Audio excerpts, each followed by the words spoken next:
out of the ground. Hard soil, man, but them old taters rolled out there, man, it tickled me to death.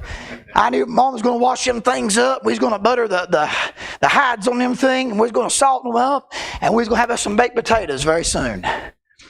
But Tricia, it took a lot of work to plant them old seed taters in the ground. Jackie, it takes a lot of work to do a garden. Can I ask you a question? Anything that's worth anything in life, does it take work?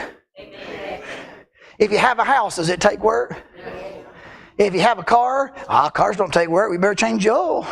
You better change that air filter out. You better make sure the transmission fluid's good. You ain't going to have a car very long. Anything in life that's worth a plug nickel, you're going to have to make sure that it's taken care of to give it priority over some other things in your life. Church, the same can be said for the Lord. We just haphazardly throw these things out there and say, well, we'll just see what happens. For it pleased the Father that in Him should all fullness dwell. And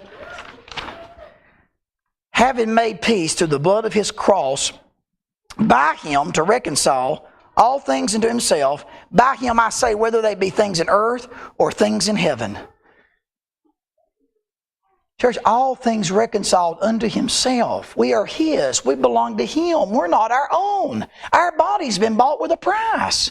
Our soul's been bought. So I want our kids to know this.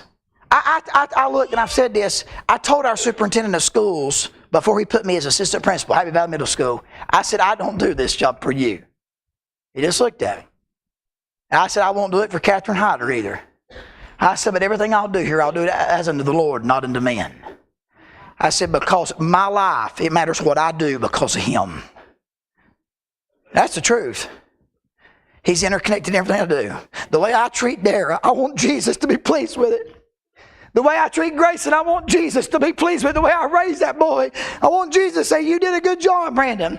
The way I pastor this church, I want Jesus to be pleased with it. I want Jesus to be pleased with the things that I say every day it comes out of my mouth. I want Jesus to be pleased with it. James, that's the truth, but I want Jesus to say, I approve the message that Brandon's preaching. And that does not mean from the pulpit. Every way I treat them kids at Happy Valley Middle School, will I treat them fairly?